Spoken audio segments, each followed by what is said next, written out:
Today I'm going to do a setup and demonstration of the White Box Solo alcohol stove. This is a small backpacking stove. It's the second design that White Box Stove has offered, and this one holds about 1 1/4 ounce and a third of fuel, whereas the original design is a 3-ounce stove.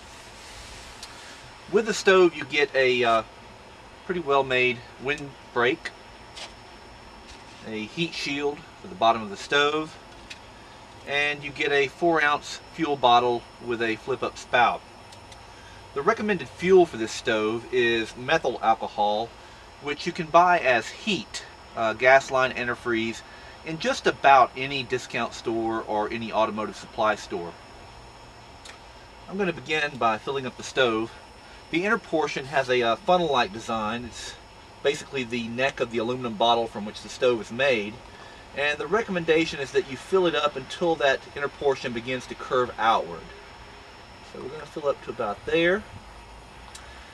And today I'm going to be using, instead of the heat shield, a small primer pan. This is made by Trail Designs.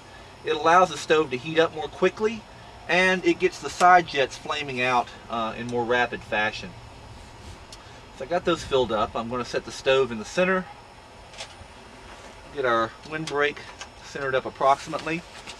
Now, the fuel in these stoves burns very clear, especially with this methyl alcohol, and the recommendation is that you not light the center of the stove directly.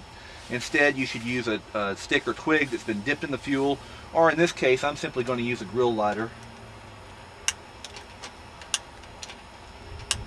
There we go. And while that's warming up and beginning to flame out, go ahead and pour a couple of cups of cold water into my pot. This is a smaller stove than the original, and it's designed with smaller cook pots in mind. It has a smaller flame diameter, and today I'm using one of those cook pots, which is the MSR Titan kettle.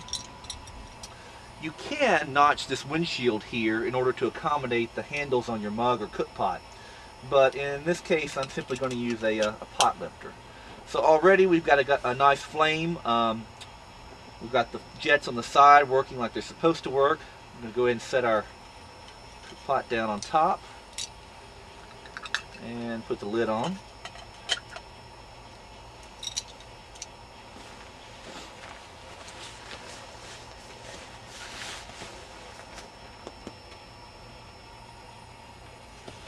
To give an approximate sense of elapsed time here, I'm going to go ahead and start my stopwatch on my phone. And we're just going to let that sit there and begin to boil.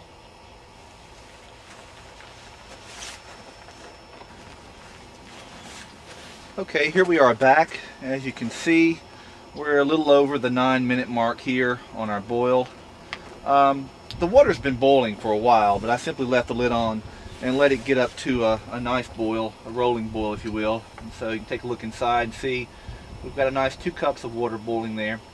I might mention the weather. It is a fairly cold day here. I checked the temperature a little while ago, and it's about 27-28 degrees. Very little wind though, but nonetheless a real world test in the cold outdoors.